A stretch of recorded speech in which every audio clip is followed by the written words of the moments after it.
சூப்பரான முட்டை கிரேவி செய்யலாம். அதுக்கு கடாயில் 2 ஸ்பூன் எண்ணெய் ஊற்றி கட் பண்ண வெங்காயம் சேர்த்து, பச்சை மிளகாய் 2 சேர்த்து, தக்காளி சேர்த்து எல்லாத்தையும் நல்லா வதக்கிக்கலாம். வெங்காய தக்காளி நல்லா 2 நிமிஷம் ஃப்ரை பண்ணிக்கிட்டு அதுக்கு கொஞ்சம் தண்ணி சேர்த்து அதையும் நல்லா மிக்ஸ் பண்ணி 2 நிமிஷம் அதுவும் நல்லா கொதித்து வேக விடுங்க. அதுக்கப்புறம் ஸ்பைசஸ் ஆட் பண்ணலாம். நான் ஸ்பைசஸ்க்காக மஞ்சத்தூள், உப்பு, மிளகாய், கரம் மசாலா, பட்டை லவங்கத்தூள், சோம்பு, எக் கறி மசாலா, கொஞ்சம் உப்பு இவ்வளவு சேர்த்து நல்லா மிக்ஸ் பண்ணி விட்டு ஒரு 2 நிமிஷம் மசாலா எல்லாம் நல்லா மிக்ஸ் பண்ணி எண்ணெய் பிரிய விடுங்க. கொஞ்சோண்டு உப்பு சேர்த்துக்கோங்க. ஒரு 2 நிமிஷம் நல்லா வதக்கி விட்டு அதுக்கப்புறம் வெந்ததும்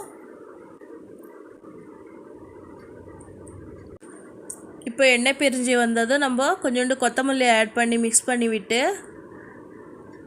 வேக வச்சு கட் பண்ணி வச்ச முட்டையை ஒன்றா சேர்த்து ஒரு 2 நிமிஷம் கொதி வந்ததும் அதை 2 பக்கமும் திருப்பி போட்டு